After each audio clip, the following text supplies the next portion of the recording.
178 घंटों से ये ऑपरेशन चल रहा है और ये प्रदेश का सबसे बड़ा ऑपरेशन बताया जा रहा है। और बच्ची को लेकर परिजनों की उम्मीदें बरकरार हैं। बच्ची की मां जो है वो बच्ची को देखना चाहती है। रो रो कर परिवार का बुरा हाल है। मासूम जो खेल रही थी वो अचानक से बोरवेल में गिर जाती है और बोरवेल में गिरने के बाद से अभी तक बच्ची को नहीं निकाला गया है। 178 घंटे आप समझ सकते हैं, 6 दिन लग गए हैं, लेकिन उसके बाद भी बच्ची को बाहर नहीं निकाला जा सका है। हालांकि तमाम प्रयास किए गए लेकिन बच्ची तक कोई भी रेस्क्यू दल नहीं पहुंच पाया। तो रोते बेलखते ये परिजन, ये मां है बच्ची की जो लगातार अपनी बच्ची का इंतजार कर रही है। तो चट्टान जो पत्थर जो निकल रहा है, जिसकी खुदाई डिगिंग चल रही है, उसकी जो है नेचर कैसी है, वो कोई मतलब जो है सॉफ्ट रॉक नहीं है, वो बिल्कुल सॉलिड और हार्ड रॉक है। सर एक छोटा सा सवाल कि 1 फीट तक को जो पत्थर की कटाई करते हैं, कितना टाइम लग रहा है लगभग उसमें? 1 इंच काटने में लगभग आधा घंटा का टाइम लग रहा है। तो 1 फीट की आप समझ सकते हैं कि मतलब एक्चुअल में क्या है कि यदि हम पहले खुदाई करते और ये चट्टान नहीं होती तो हमको 2 फीट का डाया लेके चलना था। योगेश सर एक चीज और, क्योंकि आप लोग रात दिन इस तरीके के रेस्क्यू वगैरह करते रहते हैं, क्या आप लोगों को अंदाजा नहीं था कि अंदर की साइड है काफी ज्यादा, जो कि पूरा माइनिंग एरिया है, सबसे बड़ा एशिया का प्लांट यहाँ पे सीमेंट का लगा हुआ है, क्या आप लोगों को अंदाजा नहीं था कि यहाँ पे जो सॉलिड स्टोन आ सकते हैं, रॉक आ सकती है, जिससे निपटने के लिए जो कह सकते हैं कि हाई टेक्नोलॉजी वाले जो हथियार माफ कीजिएगा, जो टेक्नोलॉजी वाले जो उपकरण होते हैं वो यूज करने चाहिए, या फिर क्योंकि पहले से इस चीज की व्यवस्था होती तो शायद डिले कम होती? देखो 150 फीट तक तो इसमें मिट्टी सैंड है, उसके बाद पत्थर स्टार्ट होता है। जैसा कि पाइलिंग मशीन काट के ला रही थी तो वो पत्थर काट के ला रही थी, साथ में डस्ट भी ला रही थी, वो डस्ट पत्थरों की डस्ट थी। इतना सॉलिड रॉक होगा ये कह नहीं सकते थे। दूसरा ये कि आगे विक्टिम फंसा हुआ है, आगे बच्चा फंसा हुआ है, आप ब्लास्टिंग कर नहीं सकते। जो भी माइनर्स होते हैं, जो भी माइनिंग करते हैं, वो ब्लास्टिंग से करते हैं। इसी एरिया में भी ब्लास्टिंग होती है। ब्लास्टिंग कर दोगे, वाइब्रेशन होगा तो ये 700 फीट गहरी बोरवेल है। यदि बच्चा नीचे निकल गया तो इसका जवाबदार कौन होगा? यदि जो है कोई भी कारण से उसको कोई चोट लग गई तो उसका जवाबदार कौन होगा? तो ये सब चीजें सोच के जो है ब्लास्टिंग कर नहीं सकते, बड़ा मशीनरी लगा नहीं सकते जो प्रेशराइज करे उस चीज को, और हो सकता है एरिया को तोड़ दे, हो सकता है उस एरिया को कोलैप्स कर दे। तो उस सभी बातों का सेफ्टी और सिक्योरिटी का, बच्चे का और रेस्क्यूअर का, दोनों का ध्यान रखते हुए जो है सावधानी के साथ काम करने से स्पीड कम हो ही जाती है, और बाकी जो है परिस्थितियां प्रतिकूल होने की वजह से भी जो है टाइम लगता है। सर योगेश सर, जिस तरीके से हमने दौसा में देखा कि आप 3 प्लान पे एक साथ काम कर रहे थे, प्लान ए वो लगातार जारी था, प्लान बी पे जैसे पाइलिंग मशीन से खुदाई हो रही थी, और प्लान सी है जो जेसीबी मशीनों के माध्यम से भी आप लगातार खुदाई कर रहे थे। क्या आपको नहीं लगता था कि यहाँ पे भी इन तीनों प्लान पे काम होना चाहिए था, जिससे क्या है कि कम समय लगता और चेतना को जो कह सकते हैं कि जल्द से जल्द बाहर निकाल लिया जाता शायद तक? प्लान ए तो आते ही प्रारंभ किया जाता है, और प्लान बी और सी की बात करें, जैसे कि बगल में जैसे जेसीबी से खुदाई हो रही थी, एलएनटी से खुदाई हो रही थी, अभी जो गुना का केस हुआ था उसमें भी इसी तरीके से जो है बच्चे को निकाला गया है, जैसा आपने देखा होगा। कारण ये है कि आप जो बगल में खुदाई करके रैंप सिस्टम से ला रहे हैं वो 50, 60, 65 फीट तक ही पॉसिबल है। यदि आप 165 फीट पे जाएंगे तो आप सोच सकते हैं कि लगभग आप 15, 16, 17 मंजिल जा रहे हैं नीचे, तो उसको दोनों साइड से लाना पड़ेगा, आपको बी शेप में लाना पड़ेगा, और आपको किलोमीटरों टोटल जो है लगभग जो है उसकी खुदाई होगी। उस प्रोसीजर में हो सकता है कि आपको 20-25 दिन भी लग जाए, तो वो संभव नहीं था, इसलिए उस पर तो प्लान पे काम किया गया नहीं।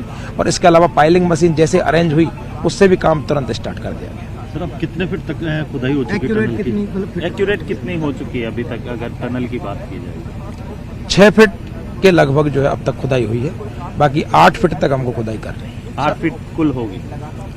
8 फीट दूर लिया गया है तो 8 फीट के अप्रोक्स होगी। सर एक चीज आ रही है, नीचे दूरी ज्यादा बता रहे हैं कि जैसे ऊपर का जो स्पेस है और जो नीचे का है उसमें काफी दूरी बता रहे हैं। ऊपर से तो 8 फुट नजर आ रही है, लेकिन नीचे करें कि ज्यादा दूरी बता रहे हैं आपस में।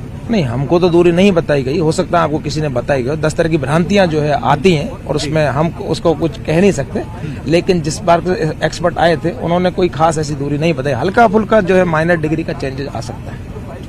सर पिछले 1.5 घंटे 2 घंटे पहले भी 6 फीट थी, 2 घंटे जैसे आप बता रहे थे कि 1 इंच को खोदने में आधा घंटे लगे, थोड़ा सा तो बढ़ाया होगा दूरी तय करने में। देखो 2 तरीके की खुदाई होती है। आपने सामने ड्रिलिंग की, आप 6 फीट तक पहुंच गए, अब उसके डाया को कौन बढ़ाएगा? उसको खोदने के लिए आगे जो है उसको ड्रिल करने के लिए उसमें रेस्क्यूअर कैसे ड्रिल करेगा, उसके लिए उसको लगभग जो है 3 फीट चौड़ा जो है डाया हम 600 mm पे काम कर रहे थे पहले, अभी हम 900 mm पे काम कर रहे हैं। पहले प्लान था कि 600 mm पे काम करेंगे। मिट्टी में कोई दिक्कत नहीं है, लेट के आदमी खोद सकता है, लेट के आदमी जो है मिट्टी को निकाल सकता है, लेकिन यदि स्टोन की ड्रिलिंग करनी है तो उसके लिए पावर चाहिए, उसको या तो नीलिंग पोजीशन में या किसी तरीके से, तो उसके लिए हमको 600 की जगह 900 mm का डाया लेना पड़ा। स्टार्टिंग में तो हमने 950 mm 1000 mm का डाया लिया, क्यों कि जिससे हम प्रॉपर खुदाई कर सके। यदि आप एक छोटी सुरंग बनाना को लेट के तो आगे वो खोदना पॉसिबल नहीं होगा।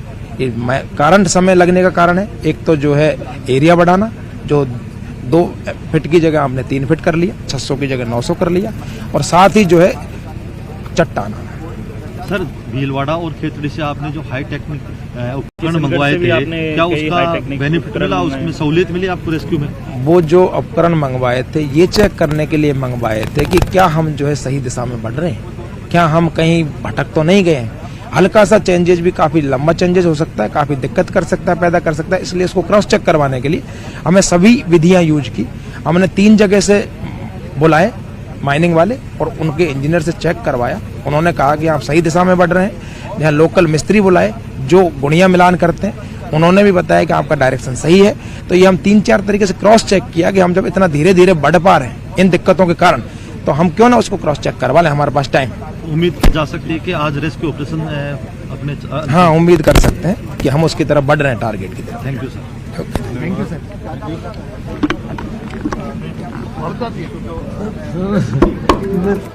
हीरालाल हमारे साथ लाइव है। हीरालाल, अगर आपको मेरी आवाज मिल रही है तो क्योंकि अपडेट तो हमें मिल चुका है कि अभी उम्मीद कर सकते हैं कि आज बच्ची को बाहर निकाला जा सकता है, अभी क्या स्थिति चल रही है?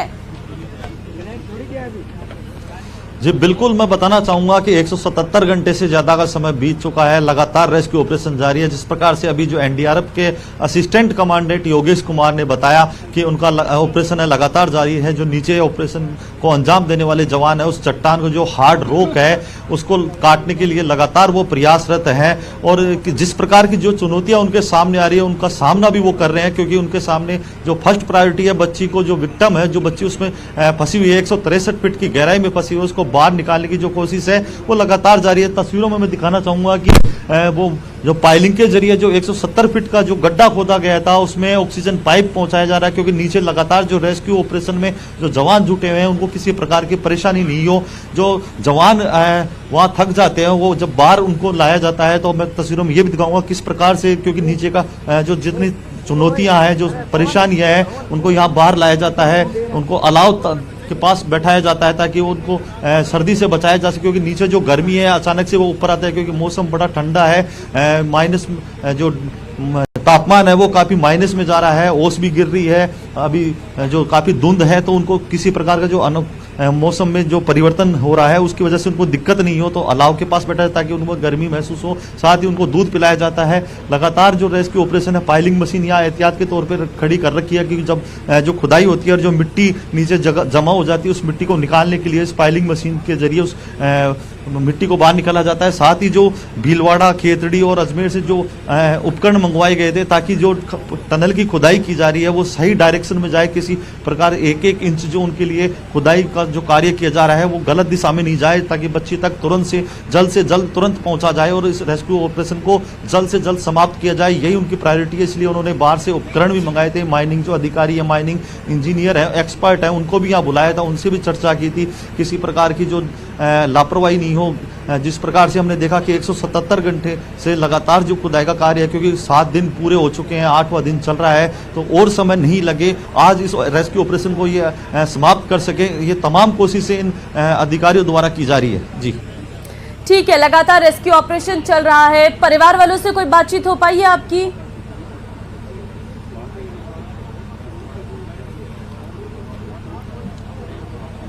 हीरालाल, परिवार के लोगों से कोई बात हो पाई है?